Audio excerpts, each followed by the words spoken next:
एका बहिणीने भावाला पत्र लिहिले आहे. त्यामध्ये ती भावाला भेटण्याची तळमळ कशी व्यक्त करते ते आज ऐका. गर्दीत माणसांच्या हरवला माझा भाऊ.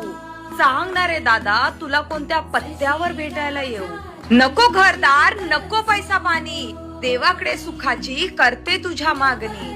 गरीब आहे दादा मी, पण तुला कोणत्या रंगाचा शर्ट घेऊ. सांगणारे दादा तुला कोणत्या पत्त्यावर भेटायला येऊ. दादा तुला माहित नाही तुझ्या दाजींचे काम सुटले आहे आणि आम्ही गावाकडे आलो आहे. मी दुसऱ्याच्या शेतात जाते, मला कामाची सवय नाही. हाताला फोड आले आहे. जाऊ दे रे दादा तू नको टेन्शन घेऊ. सांगणारे दादा तुला कोणत्या पत्त्यावर भेटायला येऊ. तू उचलत नाही फोन म्हणून वहिनीला फोन केला. वहिनीने रॉंग नंबर म्हणून फोनही कट केला. जाऊ दे रे दादा तू नको लोड घेऊ. सांगणारे दादा तुला कोणत्या पत्त्यावर भेटायला येऊ. आई बाबा गेले घर पोरकं झालं. दादा वाईट वाटतं मला जेव्हा शेजारी भेटायला येतात दुसऱ्यांचे भाऊ. सांगणारे दादा तुला कोणत्या पत्त्यावर भेटायला येऊ.